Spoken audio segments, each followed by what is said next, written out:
Yes dad, मैं decide कर लिया। तेरा दिमाग तो ठीक है सेम, ਅਸੀਂ ਉਸ ਫੈਮਿਲੀ ਦਾ ਕਦੇ ਵੀ ਪਾਰਟ ਨਹੀਂ ਬਣ ਸਕਦੇ ਔਰ ਨਾ ਹੀ ਉਹ ਫੈਮਿਲੀ ਸਾਨੂੰ ਕਦੇ ਐਕਸੈਪਟ ਕਰੇਗੀ। डैड ਤੁਸੀਂ ਕੁਝ ਵੀ ਕਹੋ, ਮਮ ਅੱਜ ਵੀ ਉਸ ਫੈਮਿਲੀ ਦਾ ਪਾਰਟ ਨੇ ਐਜ਼ ਅ ਡਾਟਰ, ਤੇ ਹਮੇਸ਼ਾ ਰਹਿਣਗੇ। ਤੇ ਡੈਡ ਇਹ ਗੱਲ ਕੋਈ ਨਹੀਂ ਬਦਲ ਸਕਦਾ, ਖੁਦ ਵਾਹਿਗੁਰੂ ਜੀ ਵੀ ਨਹੀਂ। ਰਿਐਲਿਟੀ ਤਾਂ ਇਹੀ ਹੈ, ਇਸ ਤੋਂ ਵੱਡਾ ਸੱਚ ਨਹੀਂ ਹੈ। ਉਹਨਾਂ ਨੇ ਸਾਡੇ ਨਾਲ ਕਦੇ ਰਿਸ਼ਤਾ ਰੱਖਣ ਤੋਂ ਦੂਰ ਦੀ ਗੱਲ, ਉਹਨਾਂ ਨੇ ਕਦੇ ਗੁਰਲੀਨ ਦਾ ਹਾਲ ਤੱਕ ਨਹੀਂ ਪੁੱਛਿਆ। ਫਿਰ ਤੂੰ ਕਿਸ ਉਮੀਦ ਨੂੰ ਲੈ ਕੇ ਕਹਿ ਰਹੀ ਕਿ I am going to India? Dad, mum ਹਮੇਸ਼ਾ ਕਹਿੰਦੇ ਨੇ ਕਿ ਨੋਹਾਂ ਨਾਲੋਂ ਮਾਸ ਕਦੇ ਨਹੀਂ ਟੁੱਟਦਾ। ਉਹਨਾਂ ਨੇ ਬੇਸ਼ੱਕ ਮਮ ਨਾਲ ਸਾਰੇ ਰਿਸ਼ਤੇ ਤੋੜ ਲਏ ਨੇ, ਪਰ ਮਮ ਅੱਜ ਵੀ ਉਹਨਾਂ ਨਾਲ ਜੁੜੇ ਨੇ। ਮਮ ਅੱਜ ਵੀ ਉਹਨਾਂ ਨੂੰ ਯਾਦ ਕਰਦੇ ਨੇ, ਉਹਨਾਂ ਨੂੰ ਯਾਦ ਕਰ ਕਰਕੇ ਰੋਂਦੇ ਨੇ, ਉਹਨਾਂ ਨੂੰ ਮਿਸ ਕਰਦੇ ਨੇ। ਹੁਣ ਬਸ ਡੈਡ, ਤੁਸੀਂ ਮਮ ਦੀ ਹਾਲਤ ਦੇਖ ਸਕਦੇ ਹੋ, ਮੈਂ ਹੋਰ ਮਮ ਨੂੰ ਏਦਾਂ ਨਹੀਂ ਦੇ ਸਕਦੀ ਡੈਡ। ਹੁਣ ਮੈਂ ਸਿਰਫ ਮਮ ਦੀ ਖੁਸ਼ੀ ਚਾਹੁੰਦੀ ਹਾਂ। ਮੇਰੀ ਲਾਈਫ ਦੀ ਫਰਸਟ ਪ੍ਰਾਇੋਰਟੀ ਬਸ ਇਹੀ ਹੈ। ਅਸੀਂ ਤੇਰੀ ਪ੍ਰਾਇੋਰਟੀ ਕਦ ਬਣਾਂਗੇ ਪੁਖਰਾਜ? मम्मी जी मेरी प्रायोरिटी मेरा पूरा परिवार है। ਤੇਰਾ ਪਰਿਵਾਰ ਮੈਂ, ਤੇਰੇ ਪਾਪਾ ਤੇ ਮੇਹਾ ਨੇ, ਨਾ ਕਿ ਉਹ ਬੀਜੀ ਤੇ ਉਹਨਾਂ ਦਾ ਪਰਿਵਾਰ। मम्मी जी मैं ਤੁਹਾਨੂੰ ਕਿਹਾ ਨਾ, ਸਾਡਾ ਪਰਿਵਾਰ ਇੱਕ ਹੈ। ਤੁਸੀਂ ਕਦ ਸਮਝੋਗੇ? ਸਮਝਣ ਦੀ ਲੋੜ ਪੁੱਤ ਮੈਨੂੰ ਨਹੀਂ, ਤੈਨੂੰ ਹੈ। ਪਾਪਾ ਜੀ ਨੇ ਦੱਸਿਆ ਸੀ ਨਾ ਸਾਨੂੰ ਕਿਦਾਂ ਦਾਦੀ ਜੀ ਦੀ ਡੈਥ ਤੋਂ ਬਾਅਦ ਬੀਜੀ ਤੇ ਬਾਪੂ ਜੀ ਨੇ ਉਹਨਾਂ ਨੂੰ ਪਾਲ ਪੋਸ ਕੇ ਵੱਡਾ ਕੀਤਾ, ਉਹਨਾਂ ਨੂੰ ਸਪੋਰਟ ਕੀਤਾ। ਉਹਨਾਂ ਨੇ ਨਾ ਪਾਪਾ ਨੂੰ ਕਦੀ ਵੀ ਨਾ ਮਾਂ ਦੀ ਕਮੀ ਮਹਿਸੂਸ ਨਹੀਂ ਹੋਣ ਦਿੱਤੀ। ਅਗਰ ਬੀਜੀ ਨਾ ਹੁੰਦੇ ਨਾ, ਪਤਾ ਨਹੀਂ ਪਾਪਾ ਜੀ ਦਾ ਕੀ ਹੋਣਾ ਸੀ। ਅੱਜ ਸਾਡੇ ਕੋਲ ਜੋ ਵੀ ਹੈ ਨਾ, ਉਹ ਸਿਰਫ ਤੇ ਸਿਰਫ ਬੀਜੀ ਦੇ ਪਿਆਰ ਤੇ ਉਹਨਾਂ ਦੇ ਆਸ਼ੀਰਵਾਦ ਦੇ ਸਦਕੇ ਹੈ। ਫਿਰ ਤੇ ਸਾਡੇ ਕੋਲ ਛੱਤ ਤੇ ਛੱਡੋ 2 ਵਕਤ ਨਾ ਰੋਟੀ ਵੀ ਨਸੀਬ ਨਹੀਂ ਹੋਣੀ ਸੀ। ਅਸੀਂ ਜੋ ਵੀ ਹੈ ਨਾ, ਉਹ ਸਿਰਫ ਬੀਜੀ ਦੇ ਕਰਕੇ ਆ। ਫਿਰ ਕੀ ਹੁਣ ਤੁਸੀਂ ਪਿਓ ਪੁੱਤ ਮਿਲ ਕੇ ਬੀਜੀ ਦੇ ਆਸ਼ੀਰਵਾਦ ਦੀਆਂ ਕਿਸ਼ਤਾਂ ਭਰਦੇ ਰਹੋਗੇ? ਆਪਣੀ ਜ਼ਿੰਦਗੀ ਬਾਰੇ ਕੁਝ ਨਹੀਂ ਸੋਚੋਗੇ? ਮੰਮੀ ਜੀ ਮੈਂ ਤੁਹਾਨੂੰ ਕਿਹਾ ਨਾ, ਸਾਡਾ ਪਰਿਵਾਰ ਇੱਕ ਹੈ। ਮੈਂ ਵੀ ਕਿੰਨੂੰ ਸਮਝਾ ਰਹੀ, ਪਤਾ ਨਹੀਂ ਬੀਜੀ ਨੇ ਕੀ ਜਾਦੂ ਕੀਤਾ ਜਿਹੜਾ ਮੇਰਾ ਪੁੱਤ ਮੇਰਾ ਹੀ ਨਹੀਂ ਰਿਹਾ। ਮੇਰੇ ਪਿਆਰੇ ਮੰਮੀ ਜੀ, ਤੁਹਾਡਾ ਪੁੱਤਰ ਤੁਹਾਡਾ ਹੀ ਹੈ ਤੇ ਤੁਹਾਡਾ ਹੀ ਰਹੇਗਾ। ਡੈਡ, ਮੈਂ ਮਮ ਦਾ ਟੁੱਟਿਆ ਦਿਲ ਜੋੜਨ ਹੀ ਤਾਂ ਜਾ ਰਹੀ ਹਾਂ। ਡੈਡ, ਮਮ ਨੇ ਮੈਨੂੰ 9 ਮੰਥਸ ਆਪਣੀ ਵੋਮ 'ਚ ਰੱਖਿਆ, ਪ੍ਰੋਟੈਕਟ ਕੀਤਾ ਮੈਨੂੰ। ਹੁਣ ਇਹ ਮੇਰੀ ਟਰਨ ਹੈ ਮਮ ਨੂੰ ਪ੍ਰੋਟੈਕਟ ਕਰਨ ਦੀ। ਡੈਡ ਪਲੀਜ਼, ਹੁਣ ਕੋਈ ਦੂਸਰਾ ਆਪਸ਼ਨ ਨਹੀਂ ਹੈ, ਕੋਈ ਦੂਸਰੀ ਚੋਇਸ ਨਹੀਂ ਹੈ। I have only one option. I have to go to India. Please. Please, Dad. मैनू इंडिया जान दो।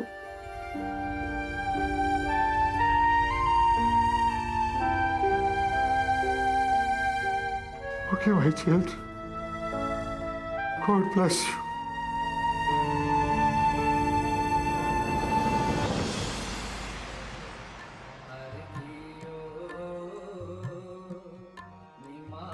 बैठो इधर।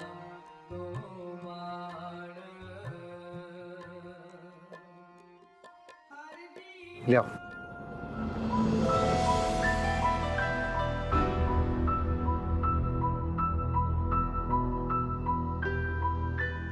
ਮਾਂ ਦਾ ਸਰਵਨ ਪੁੱਤਰ ਹੋ ਕੇ ਮਾਂ ਦਾ ਕਹਿਣਾ ਕਿਉਂ ਨਹੀਂ ਮੰਨਦਾ ਹੈ? ਮੰਮੀ ਜੀ ਤੁਹਾਨੂੰ ਕਿਸ ਗੱਲ ਦੀ ਇੰਨੀ ਇਨਸਿਕਿਉਰਿਟੀ ਹੈ? ਜਦ ਕਿ ਤੁਹਾਨੂੰ ਪਤਾ ਹੈ ਆ ਤੁਹਾਡੇ ਬੇਟੇ ਦਾ ਜਿੰਨਾ ਵੀ ਨਾਮ ਹੈ, ਸਾਡੇ ਕੋਲ ਜਿੰਨੀ ਵੀ ਸ਼ੋਹਰਤ ਹੈ, ਉਹ ਸਿਰਫ ਨਾ ਬੀਜੀ ਦੇ ਕਰਕੇ ਹੈ। ਇਹ ਜੋ ਕੁਝ ਵੀ ਹੈ ਨਾ ਪੁੱਤਰ, ਉਹ ਤੇਰੀ ਮਿਹਨਤ ਕਰਕੇ ਹੈ। ਕੱਲੇ ਆਸ਼ੀਰਵਾਦ ਦਾ ਕੁਝ ਨਹੀਂ ਹੁੰਦਾ।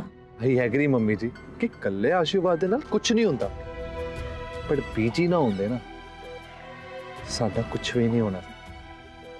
ਮੈਂ ਸੋਚ ਲਿਆ ਪ੍ਰੀਤ ਦੇ ਵਿਆਹ ਦੀ ਸਾਰੀ ਰਿਸਪੌਂਸਿਬਿਲਿਟੀਜ਼ ਦਾ ਮੈਂ ਇਕੱਲੇ ਚੁੱਕੂੰਗਾ।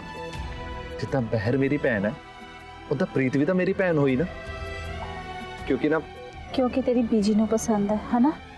Absolutely right mummy. ਬੀਜੀ ਨਾ ਮੇਰੇ ਵਾਸਤੇ ਰੱਬ ਦੇ ਸਮਾਨ ਨੇ, ਉਹ ਖੁਸ਼ ਤਾਂ ਮੇਰਾ ਰੱਬ ਖੁਸ਼। पुखराज पुत्र तू ना पूरा अपने पापा ते गया है। ਗੁਰਾਜ ਵੀਰੇ ਆ ਤੁਹਾਡਾ ਫੋਨ। ਮੇਰਾ ਫੋਨ? ਹਾਂਜੀ ਉਹ ਤੁਸੀਂ ਟੇਬਲ ਤੇ ਭੁੱਲ ਗਏ ਸੀ, ਤੁਹਾਡੇ ਪਾਪਾ ਦੇ ਕੋਲ ਆ ਰਹੇ। Thank you. ਕੋਈ ਨਾ ਭਾਈ। ਪਾਪਾ ਤੇ ਪ੍ਰੀਤ ਦੇ ਕੌਣ?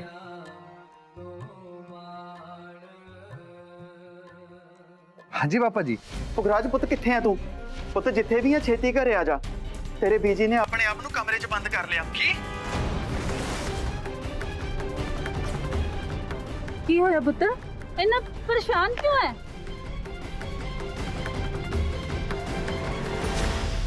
ਵੀਰ ਜੀ, ਥੈਂਕ ਗੋਡ ਵੀਰ ਜੀ ਤੁਸੀਂ ਆ ਗਏ। ਬੀਜੀ, ਬੀਜੀ, ਬੀਜੀ, ਬੀਜੀ ਦਰਵਾਜ਼ਾ ਖੋਲੋ ਬੀਜੀ। ਹਾਏ ਰੱਬਾ, ਇਹ ਕੀ ਹੋ ਗਿਆ? ਬੀਜੀ ਅੰਦਰ ਠੀਕ ਤਾਂ ਹੋਣਗੇ ਨਾ? ਮੈਨੂੰ ਤਾਂ ਬਹੁਤ ਚਿੰਤਾ ਹੋ ਰਹੀ ਹੈ। ਤੁਸੀਂ ਬਸ ਖੜੇ ਦਰਵਾਜ਼ਾ ਖੋਲੋ ਕਰਦੇ ਰਹਿਣਾ। ਕੁਝ ਜਲਦੀ ਕਰੋ।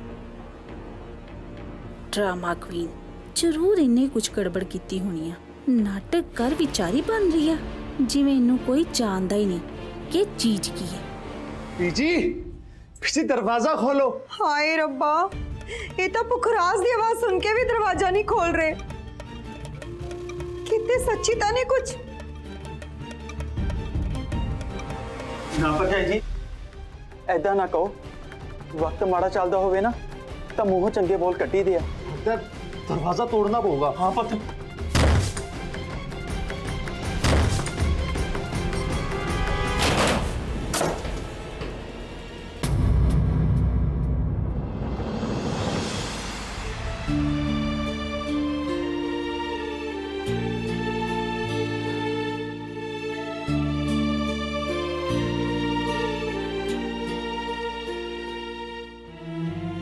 ਬੀਜੀ ਕੀ ਹੋਇਆ ਬੀਜੀ?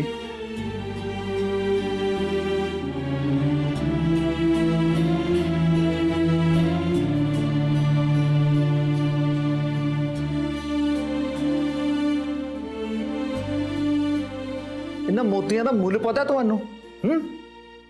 ਇਹ ਮੇਰੇ ਬੀਜ ਦੇ ਅਨਮੋਲ ਹੰਝੂ ਨੇ, ਮੋਤੀਆਂ ਤੋਂ ਵੀ ਨਾ ਕਈ ਗੁਣਾ ਜ਼ਿਆਦਾ ਕੀਮਤੀ। ਇਹਨਾਂ ਨੂੰ ਮੈਂ ਪੁੰਜੇ ਨਹੀਂ ਡਿੱਗਣ ਦੇਣਾ। ਮੈਂ ਆਪਣੀ ਬੀਜੀ ਦੇ ਨਾ ਇੱਕ ਇੱਕ ਬੂੰਦ ਦਾ, ਇੱਕ ਇੱਕ ਹੰਝੂ ਦਾ ਬਦਲਾ ਲਵਾਂਗਾ, ਉਹ ਵੀ ਵਿਆਜ ਦੇ ਨਾਲ। ਬਾਅਦ ਚੋਂ ਨਾ ਕਿਹੋ ਜੀ ਤੁਹਾਡੇ ਮੁੰਡੇ ਨੂੰ ਨਾ ਤੁਹਾਨੂੰ ਕੰਗਾਲ ਕਰਤਾ। ਹਾਂ ਆ ਗਈ ਮੇਰੀ ਬੀਜੀ ਦੀ ਕਿਲਰ ਸਮਾਈਲ। ਓਏ ਹੋਏ ਹੋਏ ਹੋਏ। ਉਹ ਮੈਂ ਤਾਂ ਆਹ ਸੋਚਦਾ ਤੁਸੀਂ ਤਾਂ ਹੁਣ ਜਾਨ ਕੱਢ ਲੈਂਦੇ ਹੋ, ਜਵਾਨੀ ਵੇਲੇ ਤਾਂ ਅੱਗ ਲਾ ਦਿੰਦੇ ਹੋਗੇ। ਸ਼ਰਮ ਨਹੀਂ ਆਉਂਦੀ ਆਪਣੀ ਬੀਜੀ ਨੇ ਇਹੋ ਜਿਹਾ ਮਜ਼ਾਕ ਕਰਦੇ ਹੋਏ? ਲੈ ਜਿੰਨੇ ਕਿਤੇ ਸ਼ਰਮ ਨਾ ਉਹਦੇ ਫੂਟੇ ਕਰੋ। ਔਰ ਵੈਸੇ ਵੀ ਨਾ ਮੈਂ ਤਾਂ ਆਪਣੀ ਬੀਜੀ ਦੇ ਕਿਲਰ ਸਮਾਈਲ ਕਰਕੇ ਨਾ ਕੁਰਬਾਨ ਹੋ ਜਾਵਾਂ। ਹਾਏ ਵੇ, ਕੁਰਬਾਨ ਹੋਣ ਤੇਰੇ ਦੁਸ਼ਮਨ। ਤੈਨੂੰ ਪਤਾ ਹੈ ਤੇਰੇ ਚ ਤਾਂ ਮੇਰੀ ਜਾਨ ਵਸਦੀ ਹੈ। ਅਮਨ, ਕੀ ਹੋਇਆ? ਤੈਨੂੰ ਹਜੇ ਵੀ ਅਕਲ ਨਹੀਂ ਆਉਂਦੀ? ਹਜੇ ਵੀ ਫੋਨ 'ਚ ਵੜਿਆ ਹੋਇਆ।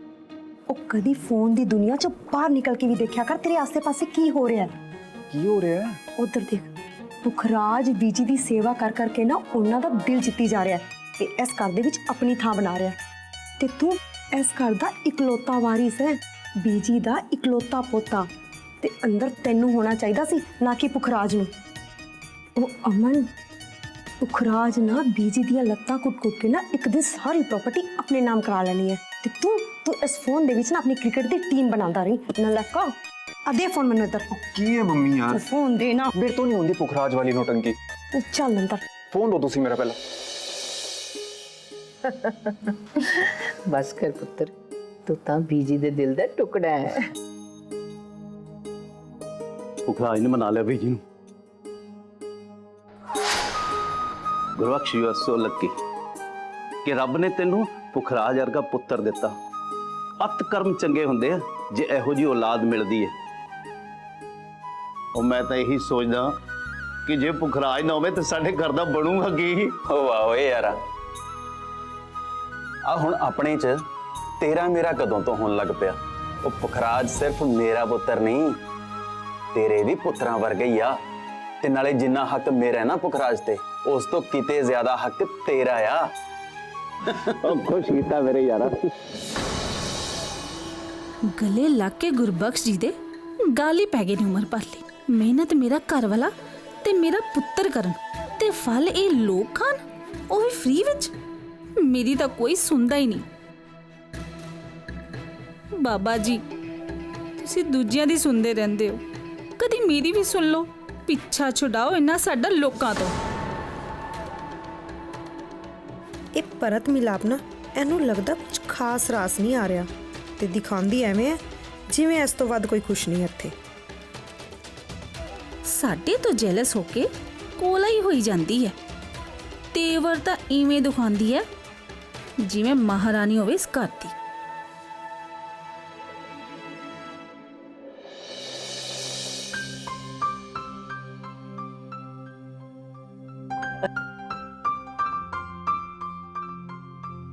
ਅਮਨ ਖੜਾ ਹੋ ਬੇਟਾ, ਤੈਨੂੰ ਸੁਣਦਾ ਨਹੀਂ ਹੈ? ਬੀਜੀ ਔਰ ਤੁਸੀਂ ਨਾ ਬਿਲਕੁਲ ਟੈਨਸ਼ਨ ਨਹੀਂ ਲੈਣੀ ਪ੍ਰੀਤ ਦੇ ਵਿਆਹ ਦੀ। ਮੈਂ ਅੱਜ ਗੁਰਦੁਆਰੇ ਸਾਹਿਬ ਸਪੈਸ਼ਲ ਅਰਦਾਸ ਕਰਵਾਈ ਹੈ। ਆਪਾਂ ਨਾ ਬਹੁਤ ਧੂਮਧਾਮ ਨਾਲ ਕਰਾਂਗੇ ਪ੍ਰੀਤ ਦਾ ਵਿਆਹ।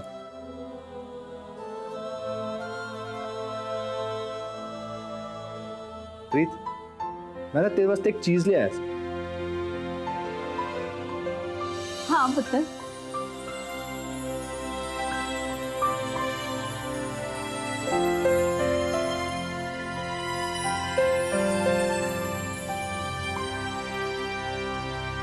चंगा लग गया? हाँ पुत्र बहुत।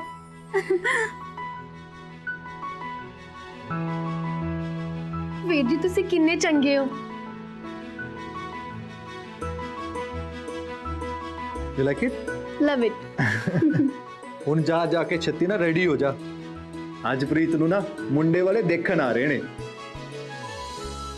ਵੈਸੇ ਇੱਕ ਗੱਲ ਦੱਸਾਂ, ਜਿਸ ਘਰ ਵਿੱਚ ਤੇਰੇ ਵਰਗਾ ਪੁੱਤਰ ਹੋਵੇ ਨਾ, ਖੁਸ਼ੀਆਂ ਉਸ ਘਰ ਦਾ ਪਤਾ ਆਪੇ ਪੁੱਛ ਲੈਂਦੀਆਂ ਨੇ। ਤੂੰ ਨਾ ਦੇਖਦਾ ਹੀ ਰਹੀ ਤੇ ਕੁਝ ਕਰੀ ਨਾ। ਕੀ ਹੈ ਹਮੇਸ਼ਾ ਹੀ ਨਲਾਇਕ ਰਹੀ। ਚਲਦਾ ਰਹਿ। ਨੀਤੀ ਨੂੰ ਸੋਹਣਾ ਜਿਹਾ ਸਜਾ ਦੇਣਾ।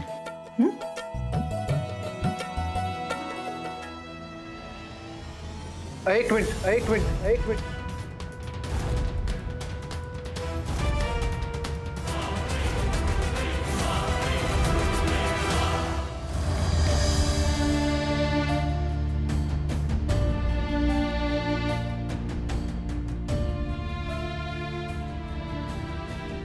ਮੈਂ ਤੁਹਾਡਾ ਟੁੱਟਿਆ ਦਿਲ ਜ਼ਰੂਰ ਜੋੜਾਂਗੀ, ਬਸ ਤੁਸੀਂ ਹਿੰਮਤ ਨਹੀਂ ਹਾਰਨੀ।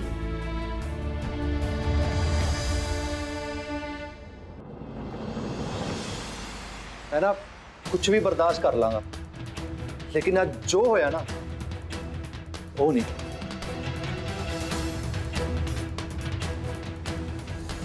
ਇੰਡੀਆ ਜਾਣ ਤੋਂ ਪਹਿਲਾਂ ਪੀਜੀ ਦੀ ਫੈਮਿਲੀ ਬਾਰੇ ਮੈਨੂੰ ਸਭ ਪਤਾ ਹੋਣਾ ਚਾਹੀਦਾ। ਮੈਂ ਇੰਟਰਨੈਟ ਤੇ ਦੇਖਦੀ ਹਾਂ ਕਿ ਮੈਨੂੰ ਕੀ ਇਨਫੋਰਮੇਸ਼ਨ ਮਿਲਦੀ ਹੈ।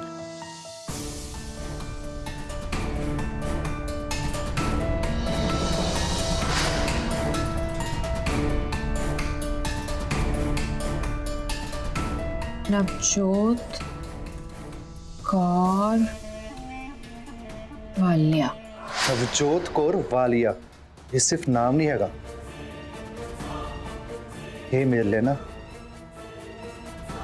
ਰੱਬ ਦੇ ਬਰਾਬਰ ਹੈ। ਤੇ ਕੋਈ ਮੇਰੇ ਬੀਜੇ ਦੇ ਨਾਮ ਤੇ ਦਾਗ ਲਾਉਣ ਦੀ ਕੋਸ਼ਿਸ਼ ਕਰੇ ਤੇ ਮੈਂ ਉਹਦਾ ਨਾਮੋ ਨਿਸ਼ਾਨ ਮਿਟਾ ਦੂੰਗਾ, ਫਿਰ ਉਹ ਚਾਹੇ ਕੋਈ ਵੀ ਕਿਉਂ ਨਾ ਹੋਏ। ਵਾਲੀਆ ਸਪੋਰਟਸ ਇੰਡਸਟਰੀਜ਼। ਵਾਲੀਆ ਸਪੋਰਟਸ ਇੰਡਸਟਰੀਜ਼ ਥੀ ਸਾਡੇ ਗ੍ਰੈਂਡਫਾਦਰਸ ਨੇ ਮਿਲ ਕੇ ਰੱਖੀ ਸੀ, ਪਰ ਤੁਹਾਨੂੰ ਪਤਾ ਹੈ ਨਾ, ਇਹਨੂੰ ਬੁਲੰਦੀਆਂ ਤੇ ਸਾਡੇ ਬੀਜੀ ਨੇ ਪਹੁੰਚਾਇਆ। ਉਹਨਾਂ ਨੇ ਹਮੇਸ਼ਾ ਖੁਦ ਨੂੰ ਪਿੱਛੇ ਰੱਖ ਕੇ ਇਸ ਪਰਿਵਾਰ ਦੇ ਬਾਰੇ ਸੋਚਿਆ ਤੇ ਅੱਜ ਉਸੇ ਪਰਿਵਾਰ ਦੇ ਕਰਕੇ ਉਹਨਾਂ ਦੀ ਅੱਖਾਂ 'ਚ ਹੰਝੂ ਆਏ ਨੇ। ਮੈਨੂੰ ਨਹੀਂ ਪਤਾ ਅੱਜ ਕਿੰਨੇ ਕੀ ਕਿਹਾ ਮੇਰੇ ਬੀਜੀ ਨੂੰ, ਬਟ ਮੈਨੂੰ ਇਹ ਪਤਾ ਹੈ ਕਿ ਅੱਜ ਮੇਰੇ ਬੀਜੀ ਦਾ ਦਿਲ ਦੁਖਿਆ ਕਿ ਉਹਨਾਂ ਨੇ ਆਪਣੇ ਆਪ ਨੂੰ ਰੂਮ 'ਚ ਲੌਕ ਕਰਤਾ। ਗੁਰਲੀਨ ਆਂਟੀ ਦਾ ਨਾਮ ਇਸ ਘਰ 'ਚ ਲੈ ਕੇ ਹਰ ਵਾਰ ਨਾ ਬੀਜੀ ਨੂੰ ਹਰਟ ਕੀਤਾ ਜਾਂਦਾ। मैं किसी ਨੂੰ ਹਰਟ ਕਰਨ ਨਹੀਂ ਆ ਰਹੀ, ਮੈਂ ਬਸ ਆਪਣੀ ਮਮ ਨੂੰ ਹਰਟ ਹੋਣ ਤੋਂ ਬਚਾਉਣ ਲਈ ਆ ਰਹੀ ਹਾਂ। ਆਈ ਨੋ ਤੁਸੀਂ ਵੀ ਹਰਟ ਹੋਏ ਹੋਣੇ, ਪਰ ਬੀਜੀ ਹੁਣ ਨਾ ਟਾਈਮ ਆ ਗਿਆ ਕਿ ਅਸੀਂ ਪੁਰਾਣਾ ਸਭ ਭੁੱਲ ਕੇ ਨਾ ਨਵੀਂ ਦੀ ਸ਼ੁਰੂਆਤ ਕਰੀਏ। ਮੈਂ ਤੁਹਾਡੇ ਸਾਰਿਆਂ ਦੇ ਅੱਗੇ ਨਾ ਹੱਥ ਜੋੜਦਾ, ਪਲੀਜ਼ ਇਸ ਘਰ 'ਚ ਨਾ ਗੁਰਲੀਨ ਆਂਟੀ ਦਾ ਨਾਮ ਕੋਈ ਨਹੀਂ ਲਏਗਾ ਤੇ ਕਿਸੇ ਦੀ ਵੀ ਜ਼ੁਬਾਨ ਤੇ ਨਾ ਇਹ ਨਾਮ ਗਲਤੀ ਨਾਲ ਨਹੀਂ ਆਣਾ ਚਾਹੀਦਾ। ਮੈਂ ਤੁਹਾਡੀ ਭੈਣ ਗੁਰਲੀਨ ਦੀ ਬੇਟੀ ਸਿਮਰਤ। ਜੇ ਕਿਸੇ ਨੇ ਗਲਤੀ ਕਰਤੀ ਤਾਂ ਮੇਰੇ ਤੋਂ ਬੁਰਾ ਕੋਈ ਨਹੀਂ ਹੋਏਗਾ। ਮੈਂ ਆਪਣੀ ਮਮ ਦੀਆਂ ਅੱਖਾਂ 'ਚ ਹੰਝੂ ਨਹੀਂ ਦੇਖ ਸਕਦੀ। ਉਹਨਾਂ ਨੇ ਇੰਨੇ ਸਾਲਾਂ ਤੋਂ ਆਪਣੇ ਅੰਦਰ ਆਪਣੇ ਇਮੋਸ਼ਨਸ, ਆਪਣੇ ਦਰਦ ਨੂੰ ਦਬਾ ਕੇ ਰੱਖਿਆ। ਮੈਨੂੰ ਵੀ ਮੇਰੀ ਬੀਜੀ ਨਾਲ ਮਿਲਾ ਦੇ ਸਰ, ਮਿਲਾएंगे तो ਮੈਨੂੰ ਮੇਰੀ ਬੀਜੀ ਨਾਲ। ਉਹ ਤੁਹਾਨੂੰ ਬਹੁਤ ਮਿਸ ਕਰਦੇ ਨੇ। ਬੀਜੀ ਆਲਰੇਡੀ ਨਾ ਆਪਣੇ ਇਮੋਸ਼ਨਸ ਨੂੰ ਕੰਟਰੋਲ ਕਰਕੇ ਆਪਣੀ ਫੀਲਿੰਗਸ ਨਾਲ ਲੜ ਰਹੇ ਨੇ ਤੇ ਹੁਣ ਉਹ ਤੁਹਾਡੇ ਸਾਰੇ ਨਾਲ ਨਹੀਂ ਲੜ ਸਕਦੇ।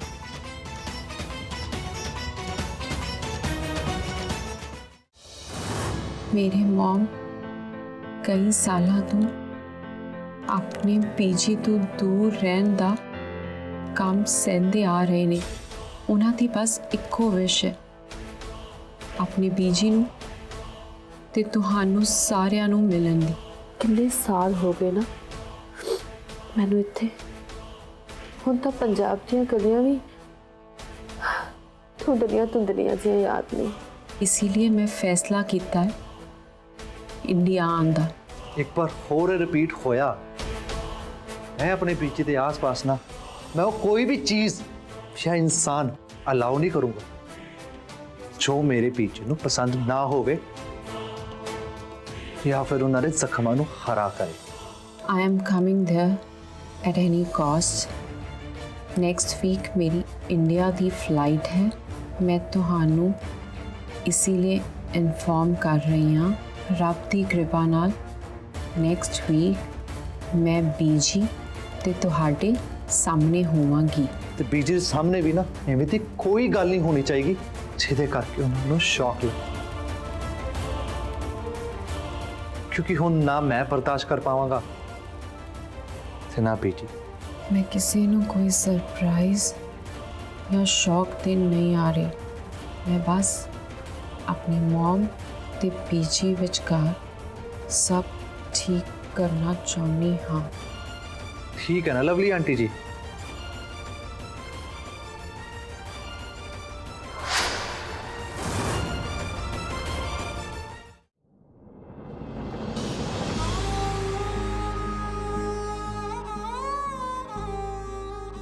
मॉम मैं तुहानू और पीजी नू मिलवा के रवांगी। I promise.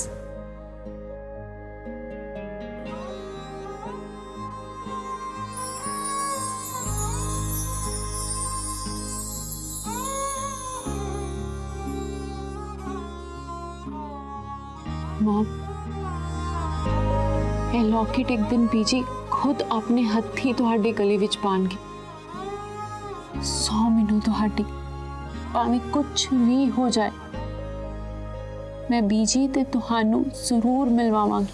मैं ना सो खाना बीजी के आस पास ना ਕਦੇ ਵੀ ਗੁਰਲੀਨ ਆਂਟੀ ਦੇ ਨਾਮ ਨਾਲ ਜੁੜੀ ਹਰ ਇੱਕ ਚੀਜ਼, ਹਰ ਇੱਕ ਇਨਸਾਨ ਤੇ ਉਹਦੇ ਨਾਲ ਜੁੜੀ ਹਰ ਇੱਕ ਯਾਦ ਨੂੰ ਮੈਂ ਬੀਜੀ ਦੇ ਆਸ-ਪਾਸ ਭਟਕਣ ਨਹੀਂ ਦਊਂਗਾ।